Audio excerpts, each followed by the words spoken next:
9 and 9. AB off the bench with 15, 4 of 9 from deep. Duncan Robinson with 25. Jimmy with 20, 10, a triple dub, 12 dimes. Let's hear from Frank Vogel. He's speaking with Mike in the media. Yeah, Frank, what did you see in that first quarter out of that starting lineup and when the gap started to grow pretty early? Yeah, well, this team with their movement really challenges your defense, and you have to be on point. And they're very unique, very similar to Golden State's type of movement. That's what we saw when we played these guys in the finals. Your defense really has to be connected, and we just had a few too many breakdowns, and they made us pay with everything. Even when we had solid defense, they hit a tough three. So give them credit for coming out strong. And the flip side would be, what did you see out of the groups that got back into it and kind of combining those together? The lineups have been at the mercy of injuries and such all year, but are you starting to get closer to seeing some things that you know are working consistently? Yeah, every game there's lessons, and I want to credit the guys that competed in the second half. We held them to 44 points in the second half. Obviously, it's too late. In terms of what we gave up in the first half, but we stayed believing in each other, and we're able to cut a 26 point lead down to 4, and just weren't able to close it out. On the sideline, out of bounds with Talon, what were you looking for in the play? Yeah, I don't want to get into the design of the play for future opponents, but it's not Talon's fault for that turnover. We have pressure release options in place that weren't presented to him. Frank, obviously a lot happened in the game, but I want to focus a little on Trevor. I understand that he missed a lot of time this year. Are you guys still trying to play him back into rhythm? Has that been some of the thinking? And yes. And just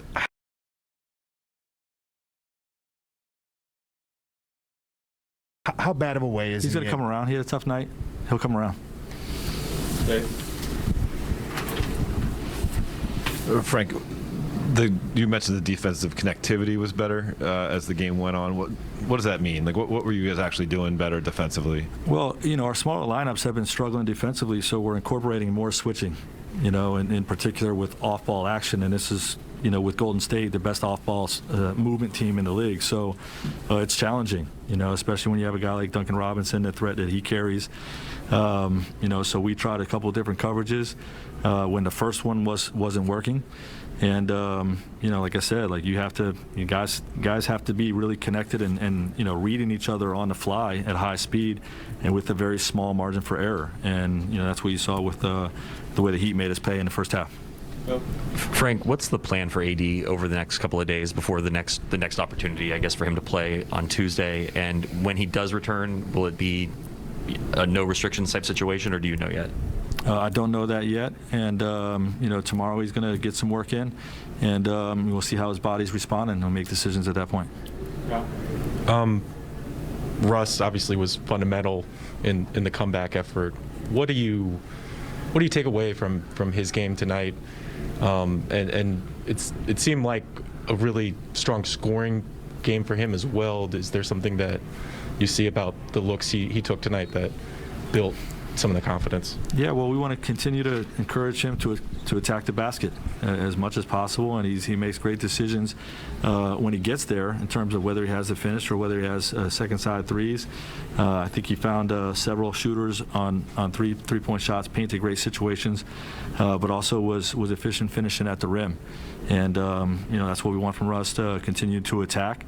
And in terms of the comeback, he's one of the great competitors in the game. So the competitive spirit showed up during that comeback. Yeah. Frank, you mentioned belief and kind of that this team still has it. I guess how important is that for you to see enough of these kernels kind of as this team has gone through these ups and downs over this first, where are we at, 47 games? I mean, that there is still a belief that down 26, the game isn't over, that they'll play through the finish line and then something like that. I mean, that seems like, even in the past week, that seems like a growth. Yeah, for sure. This group believes in one another. They know that the 82-game season, even if everyone was healthy, was going to take a long time, potentially for them to gel and to learn each other and build a connectivity. And with guys in and out, it's been delayed, but the belief in each other has remained strong. And you know, the goal is to continue to grow every day and build the habits that are going to, you know, give us a strong run down the stretch of the regular season, and you know, the habits that are going to win for us in the playoffs. Lakers' 6-game road trip continues on Tuesday night when they take